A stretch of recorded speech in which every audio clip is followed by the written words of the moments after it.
The Charles Adler Show starts now. Welcome to the Charles Adler Show podcast. I appreciate everything that everybody is doing to get on the platform, to hit either subscribe, follow, offer reviews, offer generous reviews, and most generous of all, of course, telling all the people on your list to listen to this podcast. The person that I'm about to bring on, as I've done in the past, in the last few weeks, I say the past, we've only been doing this for about a month, but I am honored and privileged to bring on someone who is one of the stars on the list of people that I used to harness over many years of doing talk radio. And he's someone who is also a colleague of mine in Toronto and elsewhere. He is an author of many books, nearly 20 actually. It's just hard for me to fathom the idea of anyone writing 20 books, even in a very long lifetime, not to mention a very brief one that Michael Coren has had on this earth. He's written a number of newspaper columns, and he wrote one very recently that's gotten him into a lot of trouble with his old conservative faithful. Not that I would know what that's about, but without any further ado, Michael Coren, welcome to the Charles Adler Show podcast. It's a great pleasure, and always such fun to speak with you. I mean, the other thing, of course, that I am is I'm an Anglican priest, and that's really that's the majority of my work these days. I forgot all about that. Yeah, and of those 18 books, I should add, not many of them are that good, but yeah, the number's good. I think they're all great. I think you're eloquent, and of course, I am totally aware that you're an Anglican priest. I wanted to get into that in terms of why this particular column, I mean, so many columns that you've written have recently angered conservatives, but I think they've gotten a lot angrier since you've developed the moral authority of being an ordained Anglican priest. We'll ask you what that is all about, the decision to go into the to the church, as it were. At one time, you were a Roman Catholic. In fact, I think you were a Roman Catholic when I first heard you. And when I first heard you on the topic of same-sex marriage and everything else revolving around particularly gay men, you were rather acerbic. I'm not going to say you were homophobic, but you certainly had a much dramatically different position on homosexuality than you do now. So I wonder if we could start there, where you were on the subject of gay men and gay sex, because I think that's why you're in so much hot water with some of the far right that wants to comment on you. I think they were absolutely enamored of your ancient position, not very happy with your most recent. So I wonder if we could start with about, I guess, 20 years ago when you were very much a Roman Catholic writer and commenter, and not one that was embracing the LGBT agenda. It's interesting you say that, because the issue of homophobia, I wrote a column for CNN recently. It's my first column for them, actually, explaining my change of view, which happened about 10 years ago. And I began by saying I don't think I was a homophobe, and Sven Robinson, the former MP, who is a friend and ally now, he wrote to me quite beautifully, actually, and he said, "I love what you've written." He said, "I have to say, though, Mike, some of the things that you directed towards me, I think they were homophobic." And I thought about it, and he's right. So, yes, I supported civil union. I supported full protection for gay people under employment legislation, discrimination, inheritance, and so on. The issue was marriage. However, I went beyond that. And I've always said this, that although there were people who were far more vehement than me, they weren't always taken very seriously. And there are some rather loud, angry evangelical leaders who spoke out on the issue. But there was me with an English accent, which always gives you an unfair advantage. You know, people assume we're clever, not really. But I'm not a fool. So I gave a certain sophistication, and I also couched the argument in it's just the marriage issue. That's what I'm against. So I think I did more harm than many other people, actually. In my defense, I've never shied away from that. For the last 10 years, I have been absolutely open and contrite and done all I can to try and put matters right. I mean, the conversion came about. I won't go on for too long about that, but I was a Catholic. I mean, in many ways, I still am. I'm an Anglican, but I'm in the Catholic tradition in the Anglican Church. And people would say, oh, he's changed his mind on everything. Actually, I've changed my mind on very little. It's only a handful of issues, if that. But, they say these things. But it was just, I think it was spiritual. I don't want to get too holy on you, but I think it was spiritual.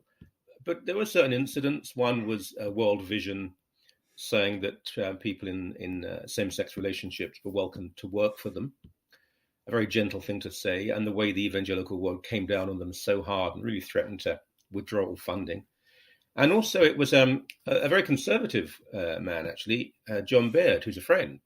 And John, when he was foreign minister, had simply criticized the Ugandan government, which is still at it, for its homophobic legislation that could have led to the death penalty for being gay.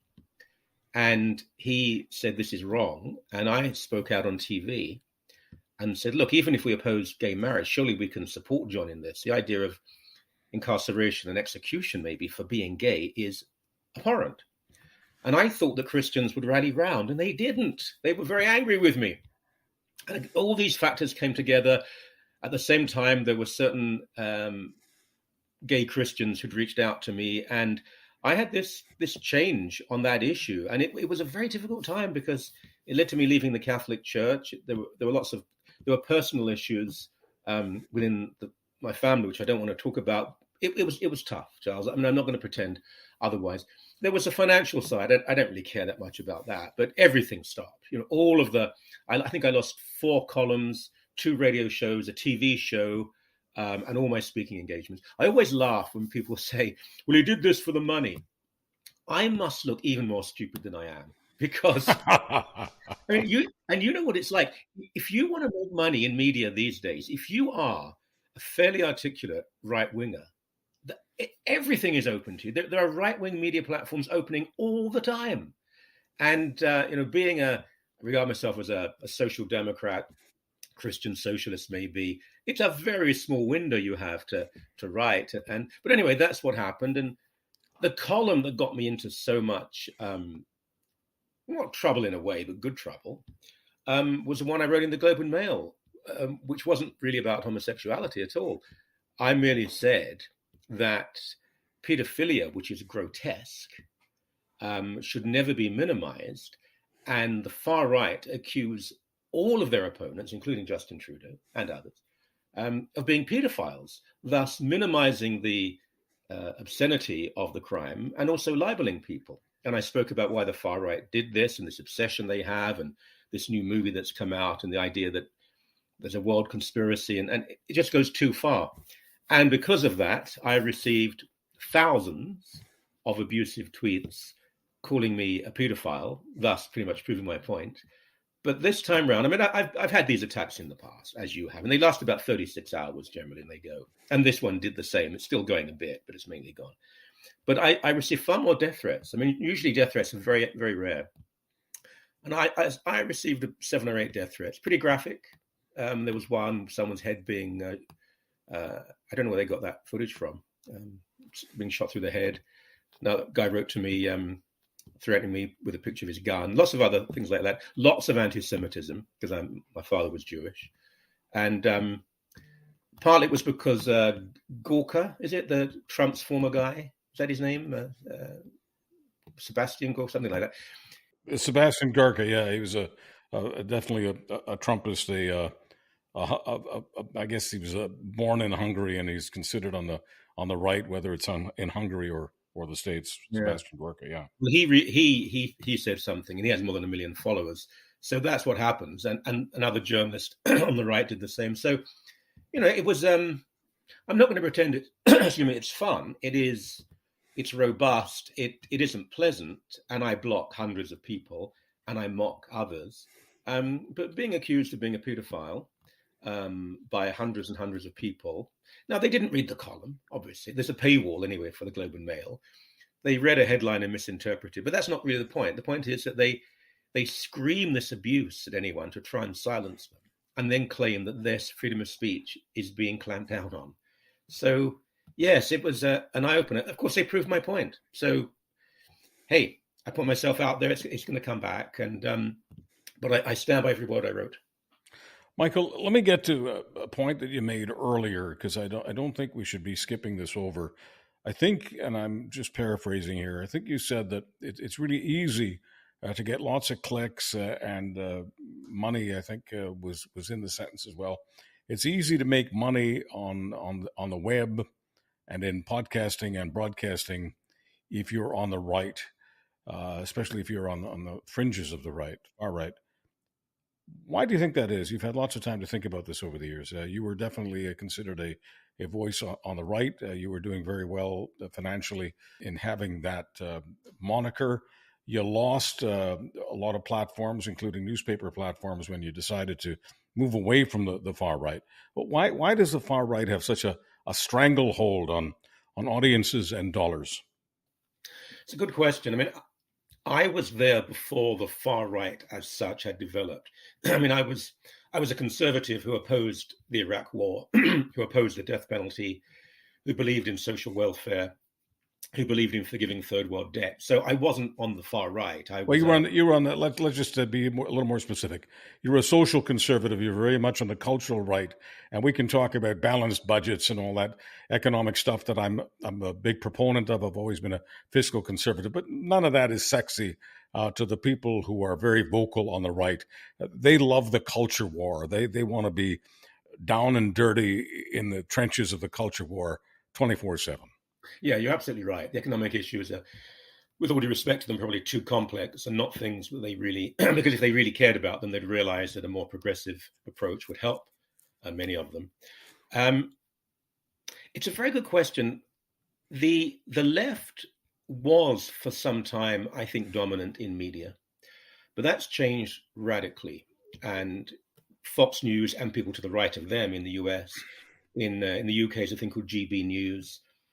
Over here, we have all these conservative platforms, and look at the National Post. That used to be a platform for all sorts of views, and now it's become very conservative.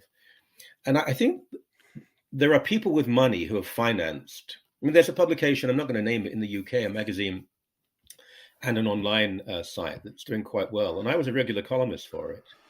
And they loved my work, apparently. And they suddenly said, no, you can't write for us anymore. And I know why, because I know the former editor. It was because my politics were not theirs, even though I wasn't actually writing about politics as such.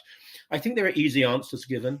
I think the right has put itself into this mock ghetto where it thinks it doesn't have a voice. So anyone who speaks for them will suddenly be lauded and lionized as a great champion. And I suppose the cards of history have been reshuffled a little.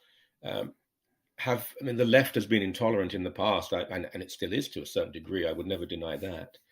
But if you set up a conservative platform, a media platform, and you make certain arguments that there is a war on tradition, there is a war on men, there's a war on white people, there's a war on straight people, there's a war on religion. Well, by religion, they mean Christianity. They mean conservative Christianity. If you keep hitting these buttons, there are lots of people, they're not the majority, but they are numerous, who will feel very empowered and liberated by those simplistic answers. And there are enough of them, and they're in the millions, certainly in the United States, to make people a lot of money. I mean, when I wrote a book called Why Catholics Are Right. Now, it was Random House, and it was really their idea, the title. But if I could sell that number of books now. I mean, we sold huge numbers of books. And it wasn't a simplistic book, but the title, of course, was really quite crass. Why Catholics Are Right. But it hit the button, it pulled the trigger. And so people were buying it in huge numbers. And I think if you're more progressive, you don't think in absolutes in such a way. And nuance doesn't sell. This is why even talk radio, progressive talk radio, has never really caught on, not in the way conservative talk radio does, because simple, very quick, phrase-based answers to things, a lot of people are attracted to.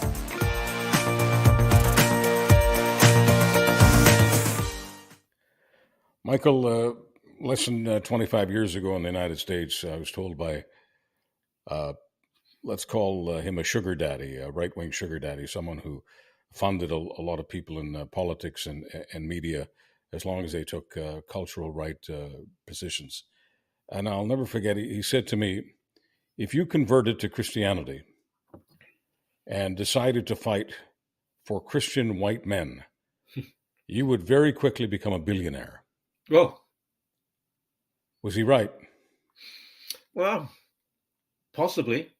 Billionaire is maybe a bit much, but yes, if you can, and you don't even have to be. I convert to Christianity. There are sadly some Jewish hardline conservatives now who have done extremely well. I'm not questioning their purity of motive, but they have done extremely well in going over these right-wing talking points. Now, there's a hard core to the right that will never like them because they're Jewish. But I think anti-Semitism is not central. It's there. It's certainly there on the far right, but some of them have gone beyond that. They see Israel as an ally and so on. But yeah, there is money to be made. And I'm not going to say that everyone who is a right-wing journalist is doing it for the money, because that would be simplistic. And I don't make those accusations any more than I would call, God forbid, anyone a pedophile who wasn't. But there's something, I can, and don't ask me to name them, but I can think of one or two people right now who, yeah, I would say they're playing the game and for money and don't believe everything they're saying. Yeah, I think there are. I think we both know who they are, but don't. Michael, regardless of what motivates one to do something, once one is on that track and receives affirmation from millions of listeners, viewers, readers, isn't it very, very easy to start believing your own crap? Yeah. Actually, there's someone in the UK who I feel slightly sorry for, because this is someone who initially said something that was conservative, but by no means outrageous. And he was targeted. And instead of saying, well, this will die in 24 hours and it doesn't matter, he retreated into the bunker. And of course, you have people on the right who say, you're wonderful, you're wonderful. And so you feel celebrated by one side and hated by the other. And he has become progressively more and more right-wing. So, yeah, you do begin to believe the nonsense around you. That's always a bad thing to do, whatever your politics are. But yes, if you see a world that is frightening, and it's very interesting how there are many on the far right, they're very macho. The idea of, I'm tough and I can do this, but they seem to be so frightened all the time. I'm 64 years old. You see the change. We have 4 children. It's a totally different world now. I find it quite lovely, actually, and quite beautiful. But that change can be frightening. It can be intimidating. So if they do see that and they hear stories, and some of them are outrageous. I mean, there are stories that the far right will publicize, and you think, well, they've got a point. But they believe everything. So instead of saying a moderate person would have a certain position, they believe every conspiracy and every nonsense and anything that's said out there. And this is, even something like the Daily Mail Online, which is hugely influential. And there are a lot of very bright and fairly mainstream people working for it. But they will print stories sometimes. And when you look into the story, it's not quite what happened. And you take the word delay as you unwrap. And, there's a little core of truth there, but there's far more going on. And the reality is that most people actually are fairly decent, normal people. And you'll read a story and think, my golly, they're so horrible. Well, are they really? Let's have a think about this. So let's delve into this a little bit. If you really, really wanted to write a piece, regardless of what the newspaper was, or do a sermon for that matter, on how many white Christian males feel rather anxious and insecure these days, and some of them are even quick to anger. I think you could write a piece and stay within the lines that Michael Coren wants to stay in, because it's not untrue. And if I delve into a subject that is not untrue, there's nothing wrong with that. What becomes egregiously wrong is taking advantage of that position and going all the way and saying there is a conspiracy out there to not just defy but eliminate the white Christian man, and I'm here to fight for him. Once you're demagoguing on that level, yes, both of us can agree that it's egregiously wrong. But I'll just ask an open question here. Does the white Christian male in 2023 have anything to fear? I don't believe it to be a group. First of all, being white and male, this is still a privileged group of people. Being male is still puts you in a certain position of influence, and being white certainly does. White working class people I mean, I think there's a valid discussion to take place there. In Britain, I mean, I've been in Canada 36 years, but where I'm from, the UK, there are lots of articles being written now by left-wing writers, some of them really left-wing writers, saying white working class boys in the inner city have been left behind and neglected because a lot of work has been done to help minority groups and young women. And so you have these kids who have no money, no influence, and very, very few prospects, and they've been left behind. They're doing very badly in schools. So that's something to be discussed, but that's a different issue. It's very American, this notion of the white Christian man. Well, are they really Christian? It's not for me to judge them, but they don't seem to believe in the core teachings of the Gospels. Are they being persecuted? No, they're not. Has power been redistributed to a certain degree? Yes, it has, and it's long overdue. I mean, it wasn't that long ago in parts of the United States of America where black men and women were treated in a way that was not that dissimilar to apartheid South Africa. We're talking about in maybe just before we were born, or even early in our lifetime, actually, and still struggling enormously. And you look abroad and you look at people who want to leave countries because there's war and there's famine and climate change. And here's where I have so many problems. The people who talk about, for example, on the pedophile issue, I wrote in my column, children are suffering terribly. Food insecurity and migration and exploitation. Well, most of these conservatives support policies that make that worse. Most of those conservatives oppose a progressive tax and welfare system in the United States that would help children.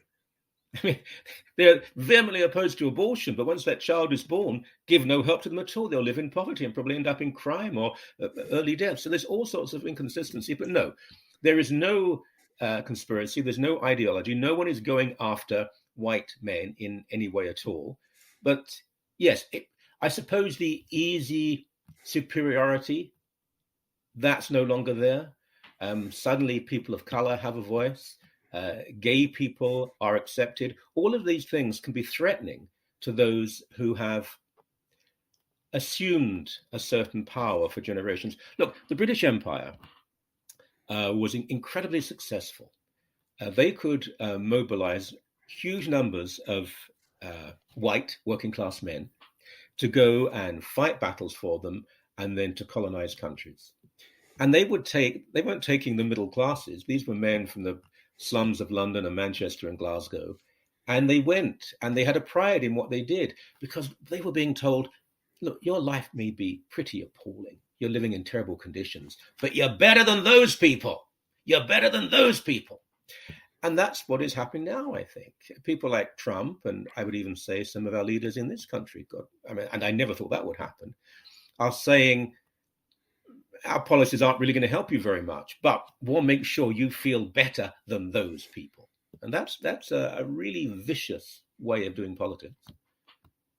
Let me delve into that a little bit. Why did you think that what's been happening in Europe, including Britain, in the United States, as far as the advance of the legions of the far right, why did you think that Canada was somehow immune to that? I mean, you know better than anybody, being a writer and selling books around the world, that ideas don't have borders. So why would bad ideas stop at the Canadian border? Well, I mean, it is a good question because was it naivety? Canada, I wasn't born here. I've spent most of my life here, but I know it pretty well. I mean, we have been, for the longest time, really a large social democracy on top of a conservative superpower. And even when the United States was led by Kennedy or Roosevelt or now under Democrats, it's still a conservative country. The culture is conservative, and even their so-called progressive politics aren't that progressive. And we could afford to be something different. And I'd always thought we resembled Scandinavia or Britain more than we did the United States. We might sound like them, but we were different. And our progressive conservative party we think of Mulroney and his opposition to apartheid, and think of Kim Campbell and Joe Clark. I thought it was different. Even under Stephen Harper, I still thought we hadn't gone all the way, but I can see now how we laid the foundations for it. And your ideas do not have borders, but there are differences within populations. People can be different. We're such a There are so many immigrant groups to this country. Yes, the United States has huge waves of immigration, but it's never embraced the idea of people being who they are. You're all going to become American now. And we're a bit different from that. We might play that game a bit, but it's never really applied. It's been much gentler. I mean, for example, many countries in Europe have issues with Islamic radicalism within their Muslim communities. Largely, we have not had that. We've done, I think we've been very good in our policy, and things are working very well. Perhaps it was naive on my part. I just thought that the comfort of Canada, and it is a comfortable country to live in, the freedoms we have, and it is a free country, and the decency meant that the far right wouldn't get a foothold. And it is so strange because what they complain about is really just a ghost, a chimera. It has no reality. The idea of Trudeau being a dictator, this man will go in public, be screamed at, be called a pedophile. In many, maybe most countries in the world, the people doing that will be arrested and often be beaten up and maybe even disappeared. Feet away. Michael, I don't mean to interrupt, but I mean, surely to God, as someone like you who has studied all sorts of authoritarianism, including, of course, fascism, and as someone who has deeply cared about arresting a fascism, how on earth do you intellectually get away with the idea that just because something is not true, just because Trudeau is not a pedophile, just because Trudeau is not a dictator, just because, that means that these ideas shouldn't take root? These ideas don't require truth. You mentioned earlier, talking about something completely different, in terms of articles in the Daily Mail, that a kernel of truth is enough. So if a kernel of truth is enough, maybe one doesn't even need a kernel of truth. Maybe one just needs to have a big lie repeated over and over again. There was a guy in Germany who succeeded with that. Yes, I mean, it's Goebbels, wasn't it? You do repeat the lie. And even beyond the obvious aspects and examples of fascism, America has fought wars based on a lie. Spanish-American War was probably based on a lie. All sorts of things. Tell people they should be frightened of something. And about Soviet history, and part of my family came from Russia. Some stayed on in the Soviet Union, and you would create an enemy out of something that really wasn't there. You're always going to have that. What has surprised me is the number and how quickly it's taken on influence. Fox News, I mean, it has a lot to answer for, because this ennoblement of the lie, this is now a truth. I mentioned in that column that in the Globe and Mail about Pizzagate, and when I was researching it, there were more than a million tweets about that. Now, Twitter is just Twitter, and we shouldn't rely on it, but that means a huge number of people were convinced that leading members of the Democrat Party were running a pedophile ring based in the basement of a pizza restaurant in Washington, D.C. And that, I'm not even sure if it had a basement, that led to an arson attack and someone who was about to go there to shoot people. So this is what we're talking about here. So I don't think it's ever been. Now, social media, of course, is relatively recent. I mean, it really is. It's been around for a while, but it hasn't taken on the influence it has now until fairly recently. So it's very easy to transmit those lies very quickly. Newspapers, which were edited, people would go through and is this true or not? They're declining. I mean, we could see in our lifetime when there's barely any printed newspapers left. So things can change very quickly. That is worrying. The radio used to be dominant in communication. Well, that's long gone now. Other things, anyone can set up a podcast, and they can be wonderful, like yours. But you know how many are out there and how popular they are spreading disinformation. So, Michael, we have the Prime Minister, Justin Trudeau, less than a week ago, putting out a tweet because, of course, he's now let people know, he and his wife have let people know on social media, on Instagram, is where they announced the separation agreement. So they're on the road to divorce. And Justin Trudeau wants to make sure that people know that he's got a great relationship with his kids. I guess, I don't know, he hasn't consulted with me on what his motivation was, but he had two tweets in the last week, one with his son and another with his daughter. With his daughter, he He went to see Oppenheimer, and that got some tweets. But what really got tweets was saying that he went to see Barbie, the movie, with his son, and Justin Trudeau, I guess, inflamed a lot of people by wearing a pink shirt, as if it's the first time anyone has ever seen a man wearing a pink shirt. We used to call it salmon about 30 years ago, not pink. In any case, he's wearing a pink shirt, and he's saying that he and his son are on Team Barbie. In the early days, it gathered 42 million tweets. That is pretty darn rare. You have to be Taylor Swift. You have to have an international following. You have to be Barack Obama to get 42 million tweets within a few days. But Justin Trudeau did it. And many of the people who decided to view also decided to reply. And no different than Michael Coren's tweets, most of the replies on things that are controversial are coming from the usual suspects. And the word pedophile came up over and over and over again. Now, there's no way that you can look me in the eye and tell me that many of the people who are saying pedophile about Justin Trudeau, repeating the big lie over and over again, aren't making the point to their fellow travelers and aren't convincing them that he is a pedophile. It's 100% true. And the fact that Michael Coren and Charles Adler and the CBC and CTV and Global deny it, that just makes it even more true. Yeah. I don't post pictures, and this is quite sad. I can't post pictures of my children. We have a grandchild now, our first grandchild. I can't do it because when I do, and I'm not Justin Trudeau, I'm just me. What do I have on Twitter? 32,000 followers or something, I don't know.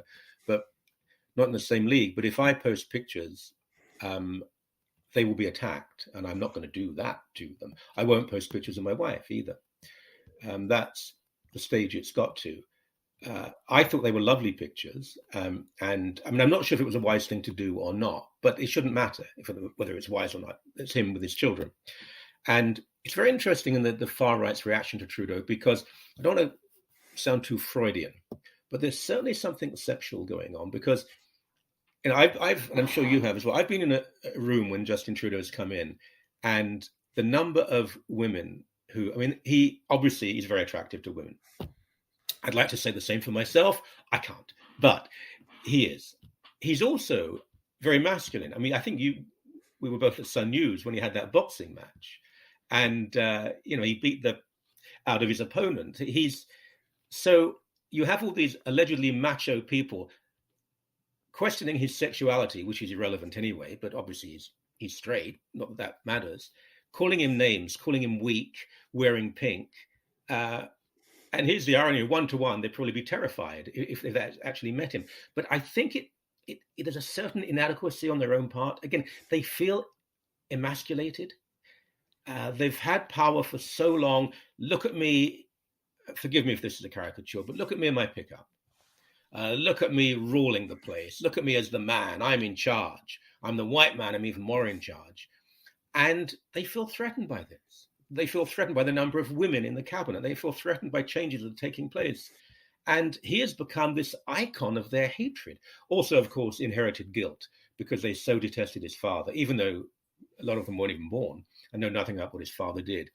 And so I don't think it will be the same with another leader. But I would say this, because also gender is an issue.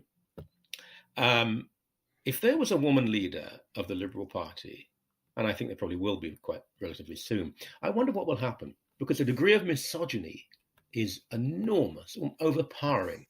And whenever people say, my golly, the things people say about you on Twitter, it's just vile.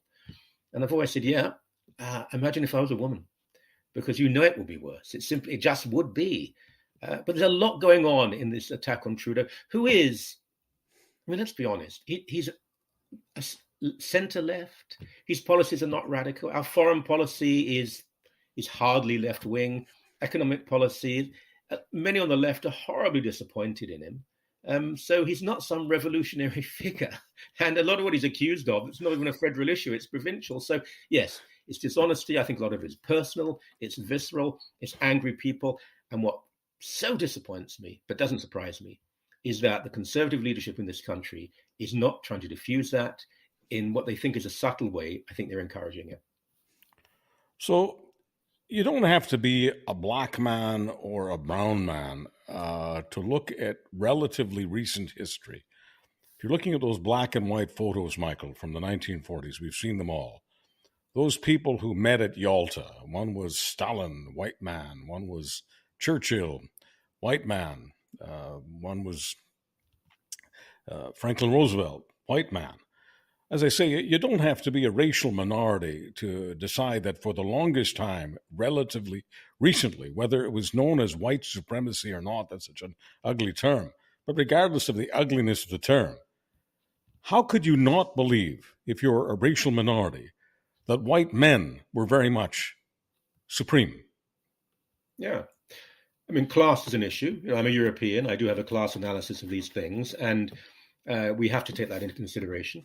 An ethnic minority with a lot of coming from a very educated and prosperous family has a lot of advantages over a working class white person. But generally speaking, the way that person will be treated by others, if they weren't aware of their background, yes, they would be treated in a different way. I don't think, I mean, overt racism is one thing, but an implicit assumption to be made about people is very common. But power, of course it has. I mean, power still is in the hands of a fairly select group of people. And we should be able to discuss this intelligently and with affection. I mean, as a Christian, in a loving way. The church is dealing, the Anglican communion in particular, with its diversity. And not all Afro-Caribbean Anglicans are progressive on every issue, for example. And, you know, there's dialogue to be had here. It's never linear. It's never simplistic. But anyone who says, no, it's not true that white people have had power, still have, they're living a lie. They're simply living a lie. And race is certainly a large part of this. But as I say, there's more going on than race, actually. There's the whole idea of self-identity. And a lot of people, what was happening in Ottawa and the convoy, and you know the way that we dealt with COVID was, here was a government struggling like crazy to deal with something. Look, CERB or CURB, whatever the payment was, our youngest received it, our youngest child, and she couldn't work. It now seems that she didn't earn enough. She was at university for 1 year the year before. She only did 1 year, she dropped out.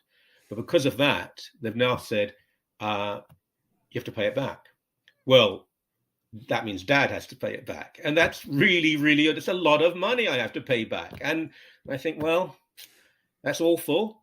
But you know what? The government was trying its best to help people. And they did help people. And the lockdowns in my church where I was back then, we would lock. I mean, I remember locking down just before Christmas. And if you want to be completely crass about it, Christmas Eve for an Anglican church is a huge financial thing because you're packed out for 3 services. I think rather beautifully, the diocese said, you can't risk it. Someone could get ill. Someone could die if we do that. We cancelled.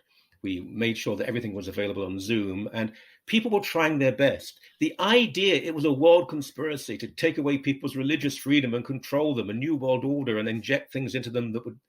It's lunacy, but it's a lunacy that it has actually gained probably more support in the past 6 months than it had before. Michael, allow me to be perspicacious without being obnoxious. I was making the point, and I want you to do more with this.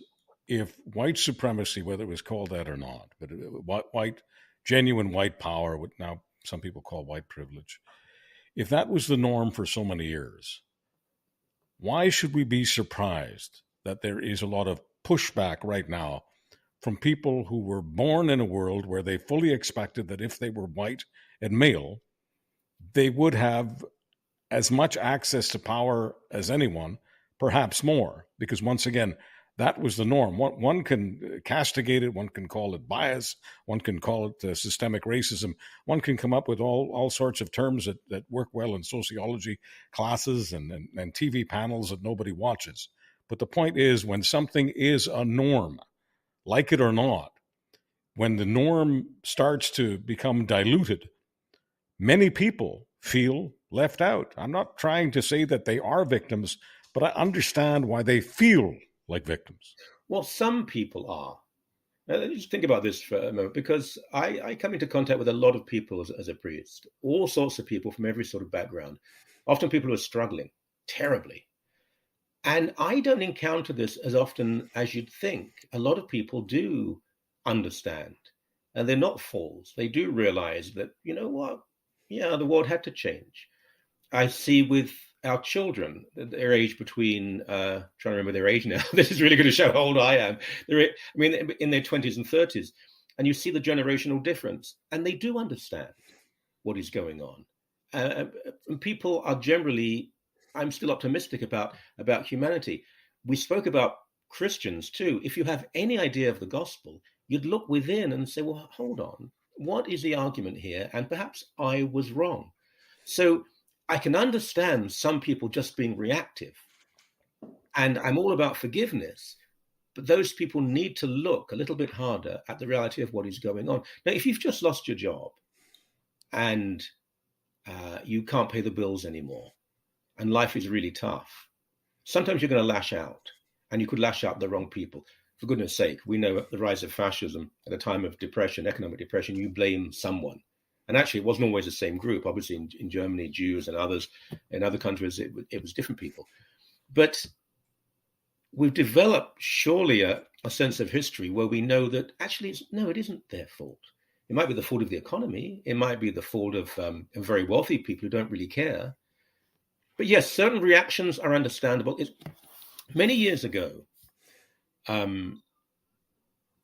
I had a big argument with my father about my personal life, about who I was marrying. I don't want to go into details about it, but I was very angry with him, and I thought he'd reacted in an unacceptable way. My dad was the child of immigrants.